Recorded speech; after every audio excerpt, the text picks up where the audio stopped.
نحمده ونصلي ونسلم على رسوله الكريم اما بعد فاعوذ باللہ من الشیطان الرجیم بسم اللہ الرحمن الرحیم۔ دل انسان کے جسم میں مرکزی اہمیت کا حامل ہے۔ یہ دل ہی ہے جس میں ہر طرح کے جذبات، احساسات اور خواہشات جنم لیتے ہیں۔ دل ہی میں مختلف آرزوئیں پنپتی ہیں، دل ہی میں مختلف تمنائیں جنم لیتی ہیں، دل ہی میں مختلف خواہشات پیدا ہوتی ہیں، دل ہی میں جذبات ابھرتے ہیں، کبھی خوشی کے، کبھی غم کے، کبھی افسردگی کے۔ دل ہی میں کبھی نفرت تو کبھی کدورت، کبھی غصہ تو کبھی کینہ، کبھی حسد تو کبھی لالچ ہوتا ہے۔ یہ دل ہی ہے جس میں انسان اپنی زندگی کے ہر دور میں کسی نہ کسی شخص سے یا مختلف چیزوں سے محبت کرتا ہے۔ یعنی دل مختلف جذبات اور احساسات کی آماجگاہ ہے۔ یہی دل محبت کی آماجگاہ بھی ہے۔ دل ہے تو محبت تو کرے گا ہی۔ انسان جب بچہ ہوتا ہے تو ماں باپ، بہن بھائی اور کھلونوں سے محبت کرتا ہے۔ تھوڑا بڑا ہوتا ہے تو سنگی ساتھی اور دوستوں سے محبت کرتا ہے۔ جوان ہوتا ہے تو اپوزٹ سیکس سے محبت کرتا ہے۔ پڑھائی ختم ہونے والی ہوتی ہے تو نوکری کرنے کی محبت جنم لینے لگتی ہے۔ نوکری ملتی ہے تو شادی کی محبت پنپنے لگتی ہے، اور جب شادی ہو جاتی ہے تو بیوی اور پھر بچوں کی محبت دل میں جگہ کر لیتی ہے۔ جب بچوں کی شادی ہو جاتی ہے تو ان کے بچوں کی محبت دل میں آ جاتی ہے۔ اسی طرح انسان دولت سے محبت کرتا ہے، کاروبار سے محبت کرتا ہے، نیم، فیم اور پاور سے محبت کرتا ہے۔ اور یہ بھی ضروری نہیں کہ ایک وقت میں ایک ہی محبت دل میں رہ سکتی ہو۔ ایک ہی وقت میں انسان والدین سے، بیوی بچوں سے، دولت سے، کاروبار سے، سب سے محبت کر سکتا ہے۔ ایک ماں کے دل میں پہلے بچے کی محبت ہوتی ہے، پھر جب دوسرا آ جاتا ہے تو اس کی محبت بھی اس کے دل میں آ جاتی ہے، پھر جب تیسرا آ جاتا ہے تو اس کی محبت بھی آ جاتی ہے۔ تو دل ایک اتنا وسیع جگہ ہے جہاں بہت ساری محبتیں ایک ساتھ جمع ہو سکتی ہیں۔ یہ ضرور ہے کہ کسی سے محبت زیادہ اور کسی سے کم ہو سکتی ہے، اور یہ قابل مذمت بھی نہیں ہے، اس لیے کہ یہ تو دل کا معاملہ ہے، کسی سے زیادہ اور کسی سے کم محبت۔ لیکن اگر پوچھا جائے کہ سب سے زیادہ کس سے محبت ہونی چاہیے اور کیوں ہونی چاہیے، تو ظاہری بات ہے کہ جو ہمیں سب سے زیادہ اچھا لگتا ہے ہم اس سے محبت کرتے ہیں، یا پھر کسی نے ہم پر بہت احسانات کیے ہوتے ہیں تو اس سے ہم زیادہ محبت کرتے ہیں۔ یہ تو ہماری چاہت ہوئی نا۔ لیکن اگر پوچھا جائے کہ مسلمان ہونے کے ناطے ہمیں سب سے زیادہ کس سے محبت کرنی چاہیے، تو اگر ہم صحیح اور سچے مسلمان ہیں تو ہمیں انسانوں میں رسول اللہ صلی اللہ علیہ وآلہ وسلم سے سب سے زیادہ محبت کرنی چاہیے، اس لیے کہ اللہ سبحانہ و تعالی خود فرماتے ہیں النبی اولی بالمؤمنین من انفسہم، مومنوں کے لیے یہ نبی ان کی اپنی جانوں سے زیادہ قریب ہیں۔ اللہ سبحانہ و تعالیٰ فرما رہے ہیں کہ میرے نبی، میرے رسول جو ہیں، وہ اگر انسان مومن ہوگا تو اس کو اپنی جانوں سے زیادہ عزیز ہوں گے۔ اسی طرح سے سورہ توبہ قرآن پاک کی 9ویں سورہ ہے، اور اس کی 24ویں آیت میں اللہ سبحانہ و تعالیٰ ان کی محبت کو سب محبتوں پر مقدم رکھتے ہیں۔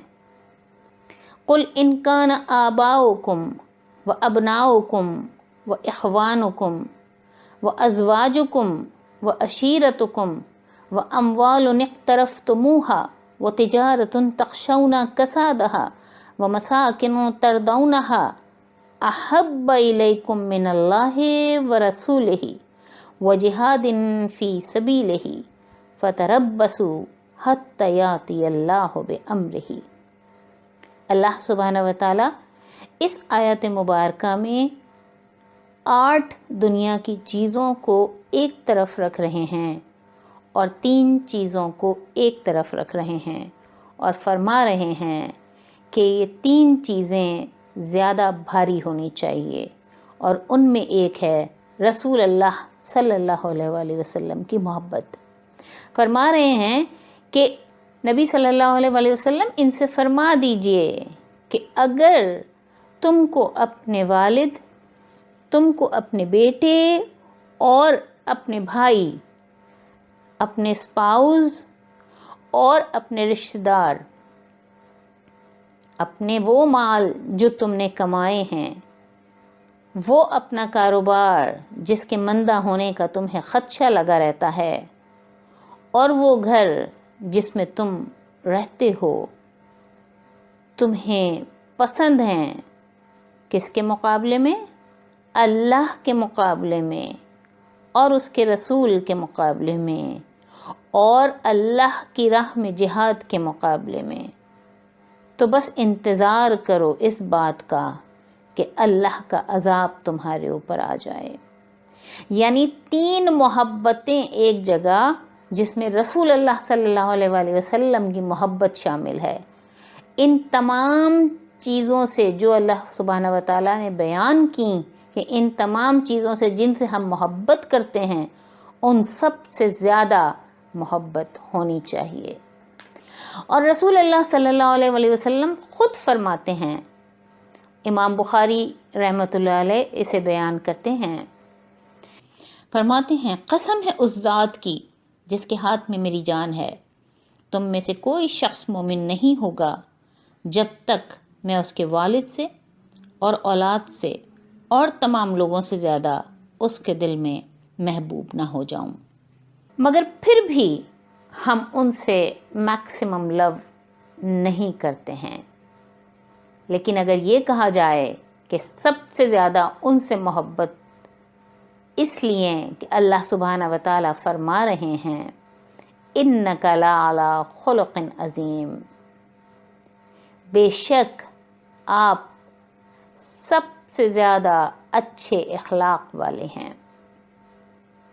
اور ایک اور جگہ اللہ سبحانہ و تعالیٰ فرماتے ہیں لَقَدْ كَانَ لَكُمْ فِي رَسُولِ اللَّهِ أُسْوَةٌ حَسَنَةٌ، بے شک تمہارے لیے رسول اللہ صلی اللہ علیہ وآلہ وسلم کی اسوہ میں بہترین نمونہ ہے۔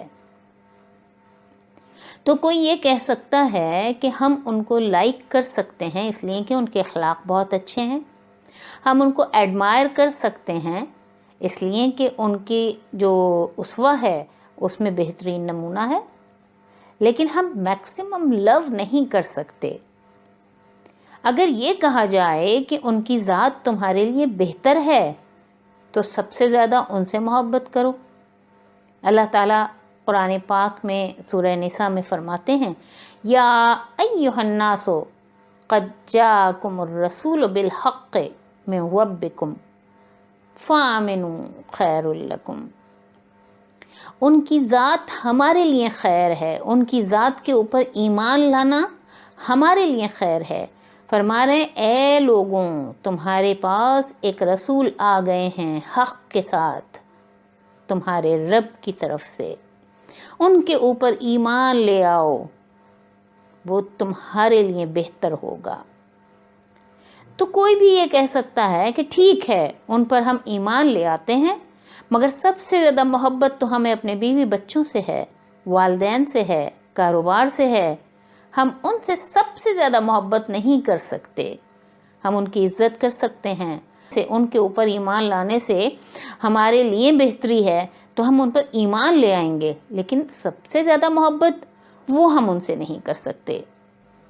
اگر اللہ سبحانہ و تعالی ہم سے فرماتے ہیں اطیعوا اللہ و اطیعوا الرسول، اطاعت کرو اللہ کی اور اطاعت کرو رسول کی، یا ایک اور جگہ فرماتے ہیں وما آتاکم الرسول فخذوہ وما نہاکم عنہ فانتہوا، اور رسول اگر تمہیں کچھ دے دے تو وہ لے لو، اور جس سے وہ منع کر دے اس سے تم رک جاؤ۔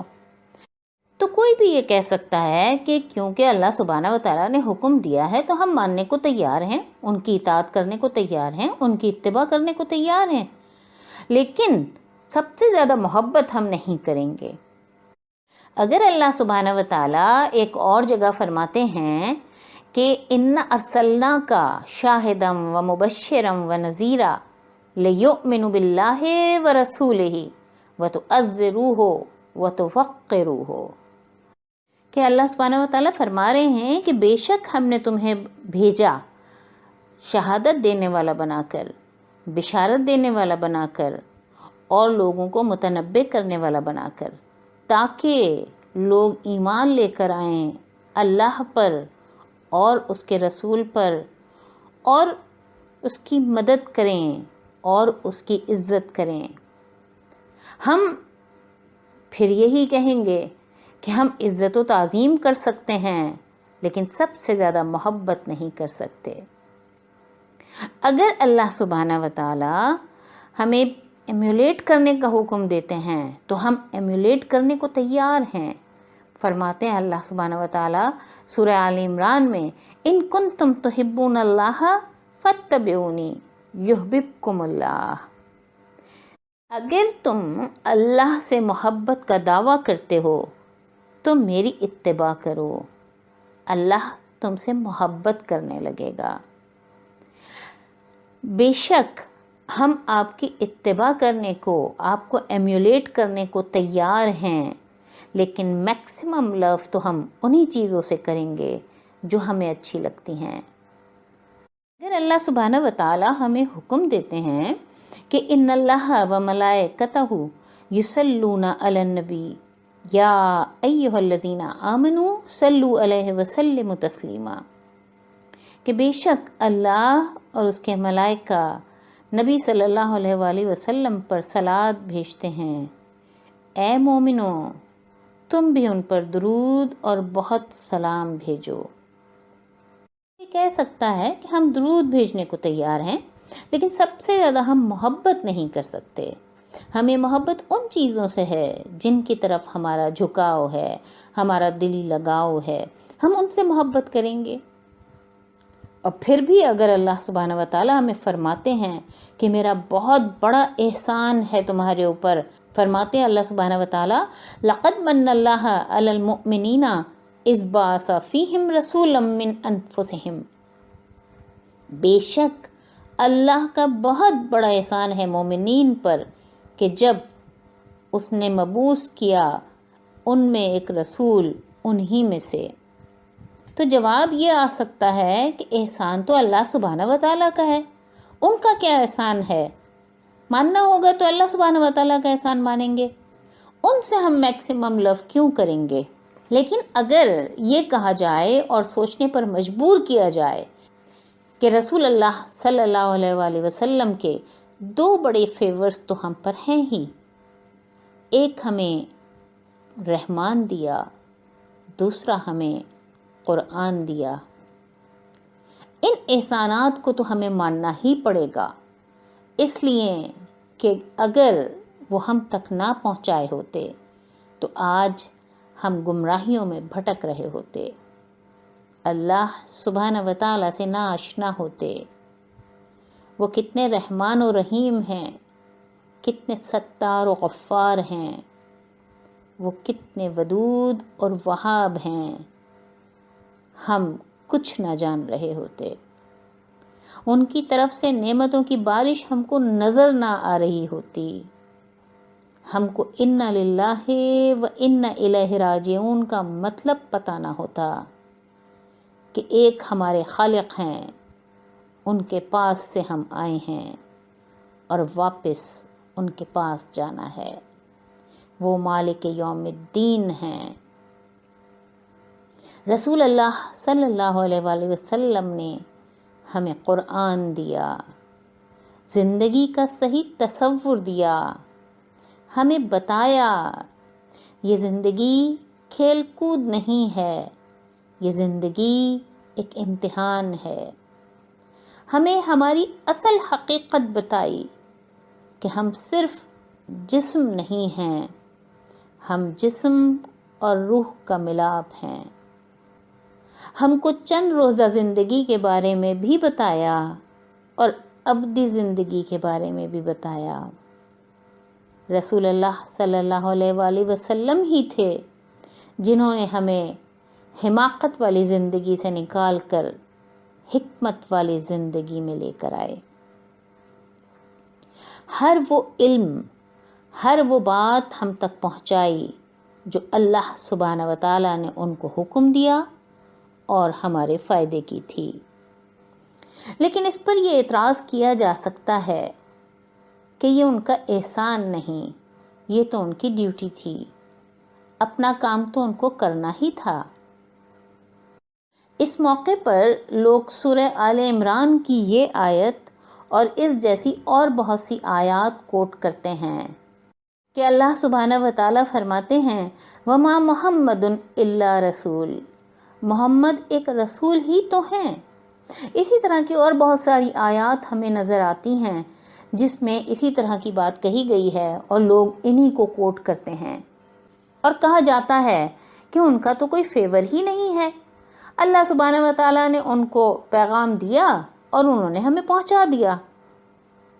لیکن اگر بالفرض محال یہ مان بھی لیا جائے کہ ان کی ڈیوٹی تھی اور انہوں نے پوری کر دی، تو پھر سوال یہ پیدا ہوتا ہے کہ کیا وہ اپنا فرض پورا کرنے میں بااختیار تھے یا نہیں؟ کیا وہ مجبور تھے کہ اللہ سبحانہ و تعالیٰ کا پیغام پہنچاتے ہمارے پاس؟ یقیناً وہ بااختیار تھے، اس لیے کہ وہ انسان تھے، فرشتوں کی طرح مجبور نہیں تھے۔ یقیناً وہ چاہتے تو وہ پہنچا سکتے تھے اور نہ چاہتے تو نہ پہنچا سکتے تھے۔ قرآن پاک میں کچھ واقعات ہمیں ملتے ہیں جن سے پتہ چلتا ہے کہ نہ صرف رسول اللہ صلی اللہ علیہ وآلہ وسلم بلکہ تمام انبیاء کرام با اختیار تھے، چاہے وہ آدم علیہ السلام ہوں کہ وہ اپنے اختیار سے ممنوع پھل کھا لیے، چاہے وہ یونس علیہ السلام ہوں کہ جو عذاب آنے سے پہلے غصہ ہوئے اور اپنے اختیار سے اپنی قوم کو چھوڑ کر چلے گئے، چاہے داؤد علیہ السلام ہوں کہ وہ اپنے اختیار سے کھیت والے اور بکریوں والے کے حوالے سے غلط فیصلہ کیے۔ اگر یہ سب مجبور ہوتے، با اختیار نہ ہوتے تو یہ سب فیصلے نہ کیے ہوتے، فیصلے پھر وہی کرتے جو اللہ سبحانہ و تعالیٰ چاہ رہے تھے، اس لیے کہ بعد میں ان سب کو اللہ سبحانہ و تعالیٰ نے تنبیہ کی ہے، ان کو بتایا کہ یہ فیصلے غلط تھے، تم نے ممنوع پھل کھا کے غلطی کی تھی، تم اپنی قوم کو عذاب آنے سے پہلے چھوڑ کر آ گئے تھے، یہ تمہاری غلطی تھی۔ داؤد علیہ السلام کو بھی بتایا کہ یہ تمہارا غلط فیصلہ تھا۔ اسی طرح سے رسول اللہ صلی اللہ علیہ وآلہ وسلم کے بھی کچھ قرآنی واقعات ملتے ہیں جن میں وہ ہمیں با اختیار نظر آتے ہیں۔ آپ صلی اللہ علیہ وآلہ وسلم کی نابینا صحابی قیامت پر پیشانی پر بل آنا، جس کا ذکر سورہ عبسہ کی پہلی آیت میں ملتا ہے، آپ کے با اختیار ہونے کا ثبوت ہے۔ اسی طرح سے رسول اللہ صلی اللہ علیہ وآلہ وسلم با اختیار ہوتے ہوئے اپنی زوجہ محترمہ بی بی حفصہ رضی اللہ تعالیٰ عنہا کے کہنے پر شہد نہ کھانے کی قسم کھائے، اور پھر اللہ سبحانہ و تعالیٰ نے سورہ تحریم میں فرمایا کہ اے نبی، جو چیز اللہ نے تمہارے لیے حلال کی ہے، تم اپنی بیویوں کی خوشنودی حاصل کرنے کے لیے اسے کیوں حرام کرتے ہو؟ آپ صلی اللہ علیہ وآلہ وسلم اپنے فیصلے کرنے میں با اختیار تھے۔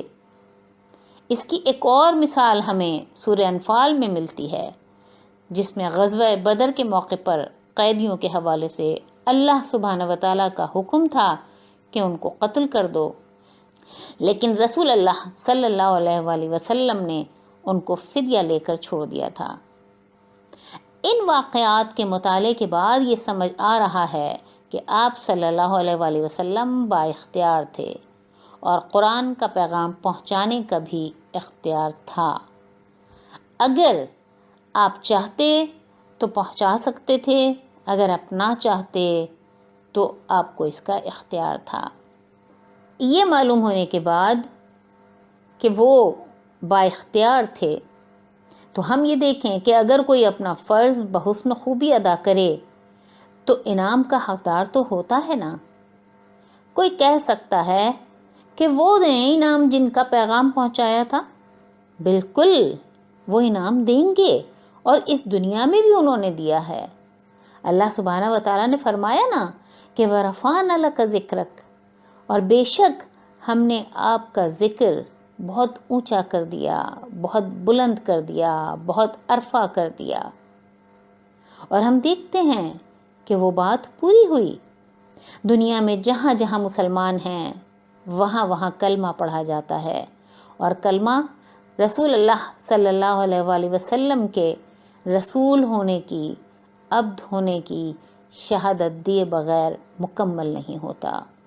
ہم دیکھتے ہیں کہ دنیا میں جہاں جہاں اذان ہوتی ہے، جہاں جہاں نماز ہوتی ہے، وہاں وہاں اللہ سبحانہ وتعالیٰ نے اپنے محبوب کے ذکر کو عرفہ رکھا ہوا ہے۔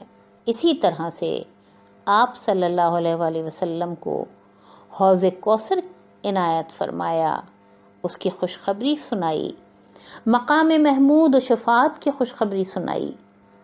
انہوں نے تو انعام دیا بھی اور دیں گے بھی انشاءاللہ، لیکن ہم لوگوں کا بھی فرض ہے کہ ہم ان کو محبت کی شکل میں انعام تو دیں۔ حالانکہ ہم لوگ خود چھوٹی چھوٹی باتوں پر تو انعام دیتے ہیں، لیکن جب بات آتی ہے رسول اللہ صلی اللہ علیہ وآلہ وسلم کے ساتھ محبت کرنے کی، تو ہم اپنی طرف سے یہ انعام تو کیا، یہ تو شکریہ ہے، ہماری طرف سے شکریہ ہے۔ ہم کو چاہیے کہ ہم شکریہ کے طور پر ان سے محبت کریں اور سب سے زیادہ محبت کریں۔ ہم دیکھتے ہیں کہ جب ہم گھر پر کسی چیز کا آرڈر کرتے ہیں اور ڈیلیوری بوائے ہمارا آرڈر لے کر آتا ہے تو ہم خوش ہو کر اس کو ٹپ دیتے ہیں، اور اس وقت ہم یہ نہیں سوچتے، نہ ہم یہ کہتے ہیں کہ اس کو تو سیلری مل ہی جائے گی، اس نے تو اپنی ڈیوٹی پوری کی ہے۔ تو اتنی ادنا چیز کے لیے ہمارا یہ رویہ ہوتا ہے، اور اتنا بڑا خزانہ جو رسول اللہ صلی اللہ علیہ وآلہ وسلم نے ہمیں عنایت کیا کہ ہمیں ہمارے رب سے ملایا، ہمیں بتایا کہ تمہاری زندگی کیا ہے، زندگی کا صحیح تصور دیا، ہمیں بتایا کہ دنیاوی زندگی کیسے گزاریں کہ ہماری آخرت سنور جائے، آخرت کی تیاری کروائی، ہر وہ بات، ہر وہ علم ہمیں پہنچایا جو ہمارے فائدے کا تھا، اور ہم کہتے ہیں کہ ان کا فیور ہی کیا ہے، وہ تو اپنی ڈیوٹی پوری کیے۔ ہمیں تو وہ سچ مچ کرنا چاہیے جو محاورتاً کہا جاتا ہے کہ ان کے پاؤں دھو دھو کر پینے چاہیے، اور ہم ہیں کہ جیسے انہیں جانتے ہی نہیں۔ ہونا تو یہ چاہیے کہ جتنا بڑا فائدہ ہوا ہے، جتنا بڑا احسان انہوں نے کیا ہے، جتنا بڑا خزانہ انہوں نے دیا ہے، اتنا ہی بڑا شکریہ بھی ہونا چاہیے، اور وہ ایک ہی صورت ہے کہ ہم ان سے میکسیمم لو کریں۔ اگر ہم اتنا ہی سوچ لیں کہ آج جو ہم اللہ سبحانہ وتعالیٰ کی پہچان رکھتے ہیں، ان کو اپنا رب مانتے ہیں، ان کے احکامات پر چلنے کی کوشش کر رہے ہیں، جہنم سے بچنے اور جنت میں جانے کی کوشش کر رہے ہیں، اپنی ابدی زندگی کو سنوارنے اور سجانے کی کوشش کر رہے ہیں، صرف اور صرف انہی کے احسانات کی وجہ سے ہے۔ ہمیں جو یہ روشنی ملی، ہمیں جو یہ نور ملا، ہم جو یہ جہالت سے نکلے، وہ سب انہی کے احسانات کی وجہ سے ہے۔ ویسے بھی اگر ہم قرآن پاک اور سیرت مبارکہ صلی اللہ علیہ وآلہ وسلم کا جائزہ بھی لیں تو سمجھ یہ آئے گا، رسول اللہ صلی اللہ علیہ وآلہ وسلم نے 23 سال جن مشکلات و پریشانیوں سے گزر کر اللہ سبحانہ و تعالیٰ کا نہ صرف پیغام پہنچایا بلکہ جس درد دل کے ساتھ پہنچایا، جس محبت و شفقت کے ساتھ پہنچایا، جس جاں فشانی کے ساتھ پہنچایا، جن قربانیوں کے ساتھ پہنچایا، یہ کاؤنٹ کرتا ہے اور یہ قابل قدر ہے، اور اسی لیے ہمیں ان سے سب سے زیادہ محبت کرنی چاہیے۔ ہم لوگوں کو چونکہ اپنے والدین، اساتذہ، رشتہ دار اور دوستوں کے کچھ دنیاوی احسانات نظر آتے ہیں، اس لیے ہم ان سے محبت کرنے میں ذرہ برابر بھی ریلیکٹنٹ نظر نہیں آتے۔ لیکن اگر ہم اللہ سبحانہ و تعالیٰ کے فرمودات کے علاوہ اپنی عقل لگا کر سوچیں گے تو شاید ہم خود اپنی نگاہوں میں شرمندہ ہو جائیں گے۔ رسول اللہ صلی اللہ علیہ وآلہ وسلم کی مثال ایک لونگ مدر کی سی ہے کہ ایک بچے کی دیکھ بھال ایک میڈ بھی کرتی ہے اور ایک اس کی ماں بھی کرتی ہے۔ ایک اچھی میڈ بچے کا پورا خیال رکھتی ہے، ہر طرح سے اس کی ضروریات پوری کرتی ہے، اس کے ساتھ کھیل کر اس کو خوش رکھتی ہے، مگر یہ سب اپنی ڈیوٹی سمجھ کر وہ کر رہی ہوتی ہے اور بغیر کسی جذبے کے کر رہی ہوتی ہے۔ لیکن بچے کی ماں جب یہ سب کرتی ہے تو اس میں محبت، شفقت اور کبھی کبھی درد دل کے جذبات بھی شامل ہوتے ہیں، چاہے وہ کام کرنے میں اسے کتنی ہی تکلیف کیوں نہ ہو رہی ہو، کتنی ہی دشواری کیوں نہ ہو رہی ہو، کتنی ہی اس کی اپنی طبیعت خراب نہ ہو، لیکن وہ پھر بھی اسی جانفشانی کے ساتھ اپنے بچے کا خیال کرتی ہے۔ بالکل اسی طرح سے رسول اللہ صلی اللہ علیہ وآلہ وسلم نے بھی اللہ سبحانہ و تعالیٰ کا پیغام ہم تک پہنچایا، نہ صرف ایک پیغامبر بن کر، نہ صرف ایک میسنجر بن کر، بلکہ ایک شفیق اور محبت کرنے والے دوست بن کر پہنچایا۔ ہم سوچیں کہ جس مشکل دور میں آپ صلی اللہ علیہ وآلہ وسلم تشریف لائے، کس قدر مشکل دور تھا، سہولیات کا فقدان تھا۔ آج جو آرائشیں، جو آسائشیں، جو سب کچھ سہولیات ہم کو میسر ہیں، کچھ بھی نہ تھیں۔ اگر یہ سب سہولیات میسر ہوتیں جو آج ہمارے دور میں ہم کو میسر ہیں تو ان کو کتنی آسانی ہوتی۔ وہ اپنے گھر میں آرام سے بیٹھ کر سب کو واٹس ایپ کر دیتے کہ میرے پاس اللہ سبحانہ و تعالیٰ کا یہ پیغام آیا ہے، تم لوگ ایمان لے آؤ۔ نہ کسی سے کوئی بات سننی پڑتی، نہ کوئی پریشانی اٹھانی پڑتی، اور نہ ہی مصیبتیں جھیلنی پڑتیں۔ اگر کوئی کچھ غلط رپلائی دیتا تو اس کو بلاک کر دیتے۔ وہ تو بس یوٹیوب پر اپنا ایک چینل کھول لیتے یا انسٹاگرام اور فیس بک کے ذریعے سے لوگوں تک اپنا پیغام پہنچا دیتے، اور کمنٹ باکس کو بھی بند کر دیتے تاکہ کوئی کچھ بھی نہ کہہ سکے ان سے۔ کتنا آسان ہوتا ان کے لیے۔ ہم سوچیں کہ جن لوگوں کے درمیان آپ صلی اللہ علیہ وآلہ وسلم تشریف لائے، وہ لوگ زیادہ تر آپ کے دشمن ہو گئے۔ ان لوگوں نے رسول اللہ صلی اللہ علیہ وآلہ وسلم کے ساتھ جو رویہ اپنایا، ناقابل یقین نظر آتا ہے۔ وہی لوگ جو آپ صلی اللہ علیہ وآلہ وسلم کو بعثت سے پہلے صادق و امین کہتے تھے، وہی آپ کی جان کے دشمن ہو گئے۔ شروع میں دولت کی، سرداری کی، خوبصورت عورت کا لالچ دینا چاہا، پر آپ صلی اللہ علیہ وآلہ وسلم نے ساری پیشکشیں ٹھکرا دیں۔ کس کی خاطر؟ صرف ہماری خاطر۔ جب آپ نے اپنا مشن جاری رکھا تو کوئی آپ کے اوپر جانور کی اوجڑی ڈال رہا ہے، تو کوئی راہ میں کانٹے بچھا رہا ہے، طائف میں بچے لہو لہان کر رہے ہیں، شعیب ابی طالب کی وادی میں 2.5 سے 3 سال آپ صلی اللہ علیہ وآلہ وسلم اور آپ کی فیملی کا بائیکاٹ کیا گیا۔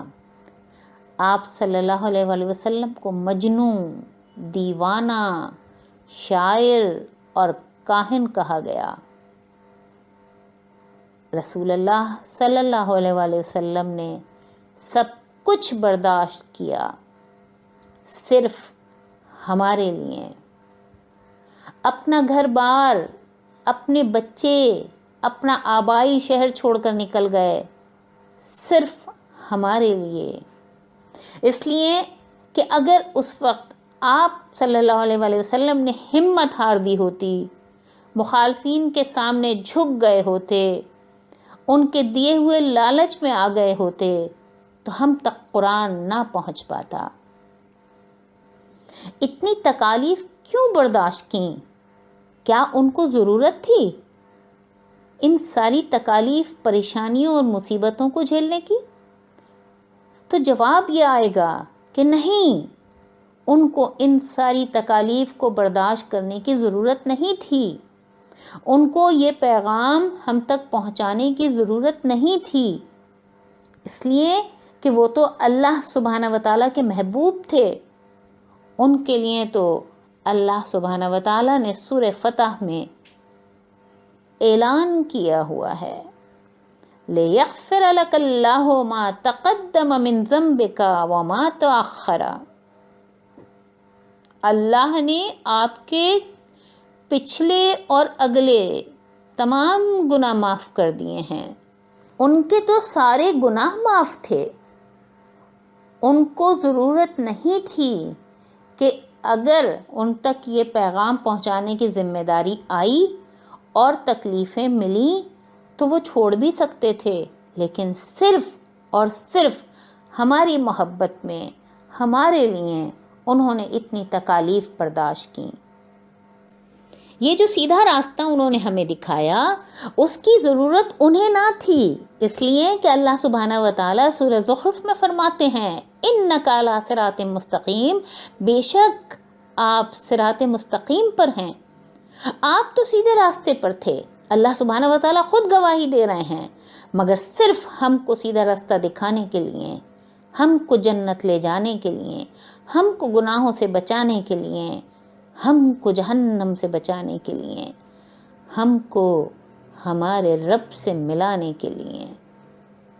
ان تمام باتوں کے بعد ہمیں اپنے آپ سے سوال کرنا چاہیے کہ انہوں نے اتنی تکالیف کیوں برداشت کی، جبکہ ہمیں پتہ چل گیا کہ ان کو تو ضرورت بھی نہ تھی. تو کیا ہم ان کے چہیتے تھے؟ کیا ہم ان کے محبوب تھے یا ہم ان کے رشتہ دار تھے؟ حالانکہ سورہ احزاب میں اللہ سبحانہ وتعالیٰ ہمیں بتا رہے ہیں مَا كَانَ مُحَمَّدٌ آبَاءَ أَحَدٍ مِّن رِجَالِكُمْ، کہ محمد تم میں سے کسی کے بھی باپ نہیں ہیں. پھر بھی اتنی شفقت اور اتنی محبت، ان کے دل میں ہمارے لیے اتنی محبت تھی جس کا ہم گمان بھی نہیں کر سکتے، اور اسی لا علمی کی وجہ سے ہم ان سے میکسیمم لو نہیں کرتے.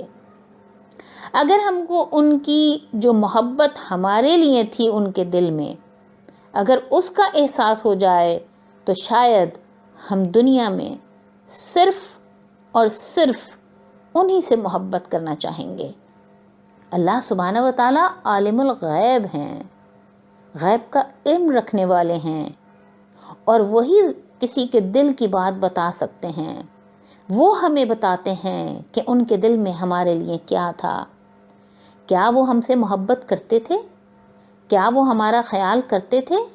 کیا وہ ہمیں جہنم سے بچانا چاہتے تھے؟ سورہ توبہ میں اللہ سبحانہ وتعالیٰ اس راز کو آشکار کر رہے ہیں ہمارے اوپر. لَقَدْ جَاءَكُمْ رَسُولٌ مِّنْ أَنفُسِكُمْ عَزِيزٌ عَلَيْهِ مَا عَنِتُّمْ حَرِيصٌ عَلَيْكُمْ بِالْمُؤْمِنِينَ رَءُوفٌ رَحِيمٌ. تمہارے پاس تم ہی میں سے ایک ایسا رسول آیا ہے جن کو تمہاری تکلیف بہت گراں گزرتی ہے، جن کو تمہاری بھلائی کی لگن لگی ہوئی ہے، جو مومنوں کے لیے انتہائی شفیق اور مہربان ہیں. اللہ سبحانہ وتعالیٰ ہمیں بتا رہے ہیں کہ وہ کیسے تھے کہ ہماری ذرا سی تکلیف بھی ان کو گراں گزرتی تھی، تو پھر وہ کیسے ہمیں جہنم میں جانے دیتے؟ ان کو ہماری بھلائی کی لگن تھی، کیوں نہ وہ ہمیں جنت میں لے جانے کی کوشش کرتے، اور جو کہ انہوں نے کی، وہ ہمارے اوپر انتہائی شفیق اور مہربان تھے. اسی طرح سے ایک اور جگہ اللہ سبحانہ و تعالیٰ فرما رہے ہیں، سورہ کہف کی ایک آیت ہے، فرماتے ہیں کہ تم ان کی محبت کو محسوس کرو، نہ وہ تمہارے والد تھے نہ تمہارے رشتہ دار تھے، لیکن پھر بھی تمہاری فکر میں گھلے جاتے تھے۔ فَلَعَلَّكَ بَاخِعٌ نَفْسَكَ عَلَىٰ آثَارِهِمْ إِن لَّمْ يُؤْمِنُوا بِهَٰذَا الْحَدِيثِ أَسَفًا۔ اب اگر لوگ اس بات پر ایمان نہ لائیں تو ایسا لگتا ہے جیسے آپ افسوس کر کر کے ان کے پیچھے اپنی جان کو گھلا بیٹھیں گے۔ وہ ہمارے اوپر افسوس کر رہے ہیں، وہ اس کوشش میں لگے ہوئے ہیں کہ ہم ایمان لے آئیں، اور اسی افسوس میں اپنی جان کو گھلا بیٹھ رہے ہیں، اور ہم کہتے ہیں کہ ہم ان سے محبت کیوں کریں؟ یہ بات تو صرف عالم الغیب ہی بتا سکتے ہیں کہ ان کے دل میں ہمارے لیے کیا جذبات تھے۔ سورہ رعد میں فرما رہے ہیں فَإِنَّمَا عَلَيْكَ الْبَلَاغُ وَعَلَيْنَا الْحِسَابُ، تمہارے ذمے تو صرف پیغام پہنچانا ہے اور حساب لینے کی ذمہ داری ہماری ہے۔ لیکن وہ پھر بھی ہمارے لیے تڑپتے رہتے تھے، پریشان رہتے تھے، اور بس کوششوں میں لگے رہتے تھے کہ کسی طرح سے ہم لوگ ایمان لے آئیں۔ اسی طرح سے قرآن پاک میں مختلف جگہ پر اللہ سبحانہ و تعالیٰ ان کو بار بار فرما رہے ہیں آپ کی ذمہ داری صرف اور صرف پیغام پہنچا دینا ہے۔ پھر بھی وہ اپنی محبت میں ہم کو پیغام پہنچانے کے لیے پریشان رہتے تھے۔ فرماتے ہیں اللہ سبحانہ و تعالیٰ فَإِنْ أَعْرَضُوا فَمَا أَرْسَلْنَاكَ عَلَيْهِمْ حَفِيظًا إِنَّا عَلَيْكَ إِلَّا الْبَلَاغَ، یہ لوگ اگر پھر بھی منہ موڑیں تو ہم نے آپ کو ان پر نگراں بنا کر نہیں بھیجا ہے، آپ پر تو بات پہنچا دینے کے سوا کوئی ذمہ داری نہیں ہے۔ اللہ سبحانہ و تعالیٰ آپ کی ذمہ داری کم کر رہے ہیں اور آپ اپنی ذمہ داری میں آگے بڑھتے چلے جا رہے ہیں۔ فرما رہے ہیں اللہ سبحانہ و تعالیٰ وَلَا تُسْأَلُوا عَنْ أَصْحَابِ الْجَحِيمِ، جو دوزخ کے رہنے والے ہیں آپ سے ان کے بارے میں سوال نہیں ہوگا۔ مگر رسول اللہ صلی اللہ علیہ وآلہ وسلم خود فرما رہے ہیں، امام بخاری رحمۃ اللہ علیہ نے یہ حدیث پاک روایت کی ہے، میری اور لوگوں کی مثال ایک ایسے شخص کی ہے جس نے آگ جلائی، جب اس کے چاروں طرف روشنی ہو گئی تو پروانے اور یہ کیڑے مکوڑے جو آگ پر گرتے ہیں اس میں گرنے لگے، اور آگ جلانے والا انہیں اس میں سے نکالنے لگا، لیکن وہ اس کے قابو میں نہیں آئے اور آگ میں گرتے رہے۔ اسی طرح میں تمہاری کمر کو پکڑ کر آگ سے تمہیں نکالتا ہوں اور تم ہو کہ اسی میں گرتے جاتے ہو۔ اور ہم کہہ رہے ہیں کہ ہم ان سے سب سے زیادہ محبت کیوں کریں؟ وہ تو ہمارے لیے اتنے پریشان رہتے تھے، کسی طرح سے ہمیں آگ سے بچا لیں، کسی طرح ہمیں جہنم سے بچا لیں۔ ہم اگر ان سے زیادہ محبت نہیں کریں تو پھر کس سے کریں؟ وہ تو صحابہ کرام رضی اللہ تعالیٰ عنہ اجمعین کے مقابلے میں ہم کو زیادہ اہمیت دیتے تھے، ہم سے زیادہ محبت کرتے تھے۔ امام احمد بن حنبل نے اپنی مسند میں یہ حدیث بیان کی ہے، رسول اللہ صلی اللہ علیہ وآلہ وسلم ایک مرتبہ اپنے صحابہ کرام رضی اللہ تعالیٰ عنہ اجمعین کے ساتھ تشریف فرما تھے۔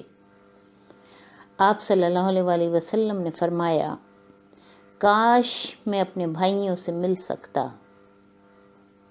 صحابہ کرام نے پوچھا، کیا ہم آپ کے بھائی نہیں ہیں؟ آپ صلی اللہ علیہ وآلہ وسلم نے فرمایا، تم میرے ساتھی ہو، لیکن میرے بھائی وہ ہیں جو مجھ پر ایمان رکھیں گے حالانکہ انہوں نے مجھے کبھی نہیں دیکھا ہوگا۔ اور ہم پوچھتے ہیں کہ ہماری کیا رشتہ داری ہے جو ہم ان سے سب سے زیادہ محبت کریں؟ کیا وہ ہمارے والد ہیں؟ کیا وہ ہمارے بھائی ہیں؟ کیا وہ ہمارے رشتہ دار ہیں؟ وہ تو صدیوں پہلے گزر چکے، ان سے ہمارا کوئی تعلق ہی نہیں تھا۔ ہاں، ایک قرآن انہوں نے ضرور ہمیں پہنچایا ہے جس کا ہم شکریہ ادا کرتے ہیں، لیکن ہم سب سے زیادہ ان سے محبت کیوں کریں؟ لیکن ہم اگر صدیوں پہلے جاتے ہیں اور دیکھتے ہیں، ایون یہ کہ اپنے انتقال کے وقت جب ہر شخص کو صرف اپنی فکر ہوتی ہے، اس وقت بھی ان کو صرف اور صرف ہماری فکر تھی۔ معلوم تھا ان کو کہ نماز جنت کی کنجی ہے، اسی لیے ہمارے لیے ان کے آخری الفاظ تھے الصلاۃ الصلاۃ الصلاۃ، یعنی وہ ہمیں بار بار تلقین کرنا چاہ رہے تھے کہ نماز کو نہ چھوڑنا، نماز جنت کی کنجی ہے۔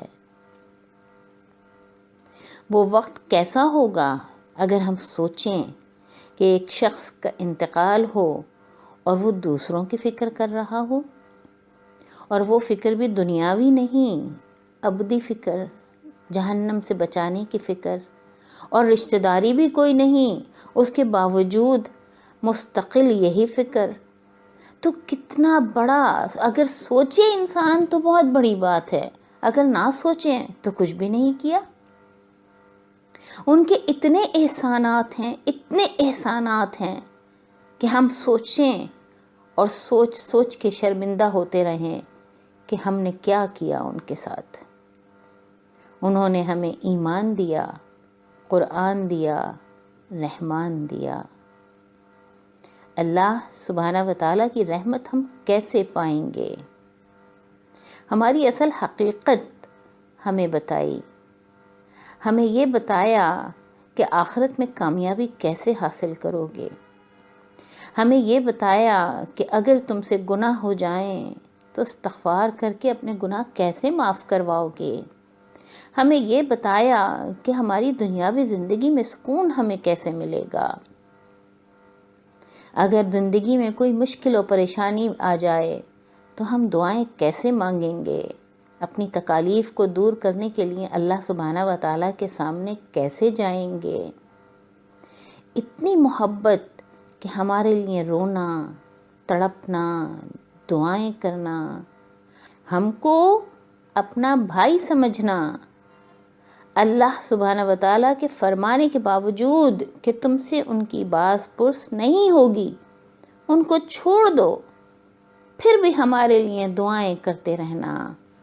اور صرف یہی نہیں، قیامت کے دن بھی ہم دیکھیں گے کہ جب ہر انسان کو اپنی پڑی ہوگی، ہر طرف نفسی نفسی کی آوازیں آ رہی ہوں گی، ہر کوئی اپنے جاننے والے سے دور بھاگ رہا ہوگا کہ کہیں یہ مجھ سے میری نیکیاں نہ چھین لے، کہیں اس کے گناہوں کا وبال مجھ پر نہ ڈال دیا جائے۔